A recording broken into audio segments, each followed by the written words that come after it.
In this video, I'm going to cover some tips, tricks, and mistakes that you might be doing with your drywall mud.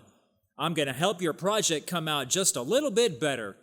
This is Rudy from the Home Improvement channel with another video showing you how to fix things around the house. If you're a subscribed member to my community, welcome back. If you're new to this channel, please consider clicking that subscribe button below, and please like this video if it was helpful for you. Okay, so without further ado, let's dive right in. Okay, so the first important thing I'd like to mention here is make sure that your screws are set at the proper depth. I'll show you what can happen here in a minute if your screws are not set at the proper depth, but I like to use this tool right here. It's a screw setter, and it puts the screw to the proper depth every time. Very easy to use. And you don't have to worry about it. It saves some time. Here's an example of a screw that's not set at the proper depth. That's going to be too shallow. I'll show you how to quickly tell for that on a wall in a second here. Or you can run the screw in too deep. And what it does is it breaks the surface there, and it's not really holding much of anything. So if you got all your screws like that on a ceiling, then you might have a problem. The drywall might fall on your head one day, so it's very important to get the screw at the proper depth. So one quick thing I like to do before I mud anything is take your drywall knife and kind of go over the wall, and you can hear, listen, hear that click right there? It's because that screw isn't deep enough. See, the click's gone? I also wanted to add that in addition to searching for nails or screws that are sticking up, I also kind of scrape around the joints, to kind of cut down any high spots that might be sticking up before I put on the next coat. So while I've got these screws right here, let me show you how to cover these screws up. I was doing a job for a friend of mine, helping him finish his basement, and he decided to go one night and cover up all the screw holes and sent me a text and said, "Oh, I got all them screw holes covered up for you."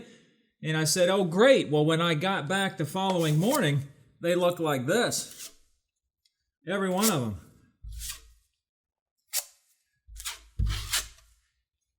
And I was like, these are all dry, and I'm supposed to do what? Sand all that? So don't leave your screw holes covered up like this. You will regret it, I promise you. It's better to take your time and go over them 2 or 3 times even, so you don't have to sand these things for a week. Okay? Leave the edges thin, even if they shrink up later and, create little dimples, just go over them again. I did this yesterday on purpose like this to show you this edge that you're going to have to sand down if you leave those edges thick. All right, so yeah, you can sand this down, or if you accidentally did that, what I like to do is I'll put mud on my knife here, and then I'll put pressure, just in this example, on the right side of the knife to kind of smooth that edge out. I know we got some bubbles in here. I'm not worried about that right now.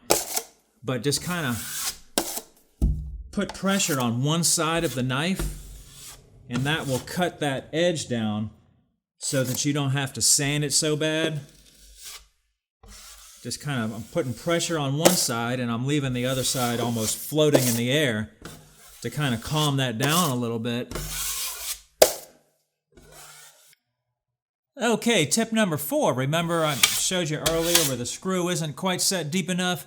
Another good example of this would be a nail in a piece of corner bead. Say you're working up on a ladder and you're using screws or nails or whatever, and you don't have access to your drill, but you've got your drywall knife. Well, a drywall knife can be used as a hammer, but if you buy those cheap knives like I've got pictured here, or even here, this one's even worse with this rounded tip right here, you're not going to be able to use it as a hammer. Then you're going to have to get off the ladder, go get a hammer, and blah, blah, blah. But you can use this one with a metal tip like I've got here as a hammer. Sorry if this is a little loud.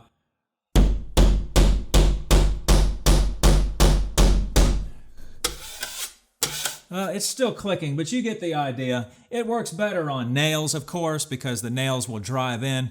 But try to do that with a plastic handle and see how that works. All right, tip number 5. Don't try to finish both sides of a corner at the same time with this kind of a knife. Let me show you what I mean. So you put your mud on there.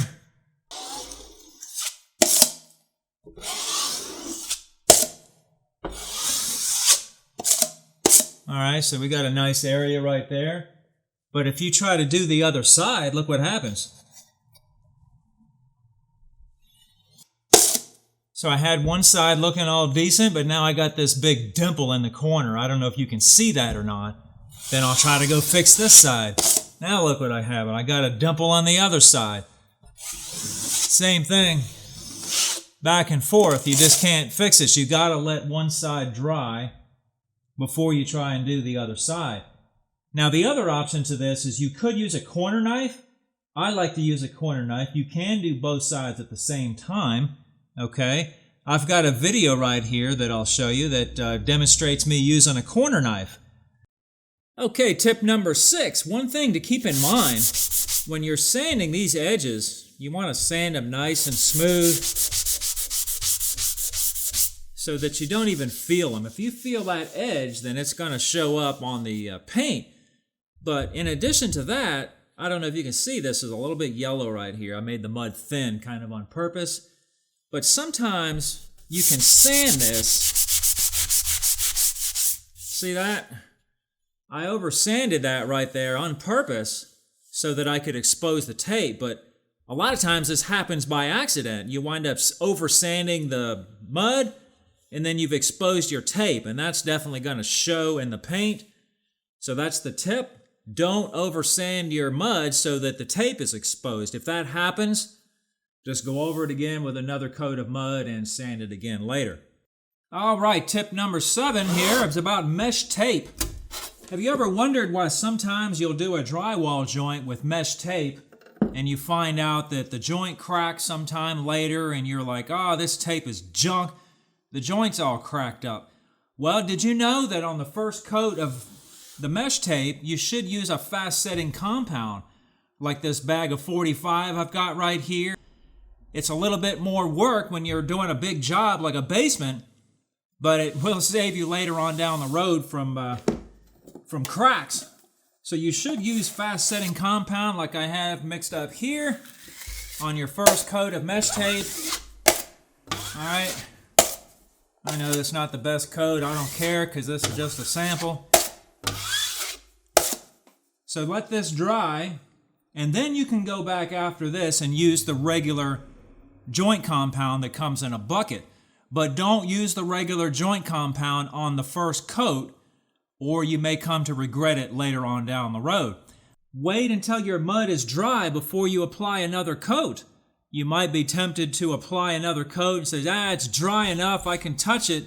But if it still has this gray appearance, which may not show up on the camera, it's not dry yet, and you can't put on another coat and expect it to turn out good. So we're going to try this. I don't know if it's going to cooperate. Well, it actually doesn't look that bad, but usually when you try this, it doesn't work very good. It will gum up and it'll have all kinds of areas where it's like all nasty looking, and that's what usually happens when it's not dry enough, and of course it's not cooperating with me today. It actually is working smooth, but I've seen this happen too many times. It does happen. It'll get all nasty looking, so let your mud dry before you put on another coat. Another tip is I like to use a fan when I'm in a hurry to blow on the mud, and it will dry this mud in less than an hour compared to all day of waiting. So a fan will help a lot. Now tip number 9 is going to sound like a weird one, but try not to use contaminated mud. Here, let me show you what I mean. This is an exaggeration, but you'll get all kinds of trash dragging through the mud, and you just won't be able to get a smooth surface. I don't know if you can see there's lines all over the place where the trash is dragging in the mud. You know what happens a lot of time is when you get down towards the bottom of your bucket, sometimes you'll get some crust on the side of the wall there of the bucket that will dry up over time, and then it'll fall down into your mix, and you'll get these little contaminants in the mud that's going to cause this problem, making all kinds of trash. I call them trash draggers. There was a piece of grass in there. I did this on purpose, but it happens a lot. So try to use clean mud that doesn't have a bunch of trash in it, because you'll get all kinds of lines like this.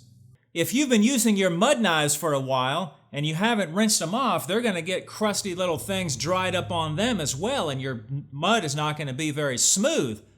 So the tip is to keep a bucket of water around, clean water or clean-ish, so that you can rinse your knives off every once in a while. Just dip them down in the water and clean.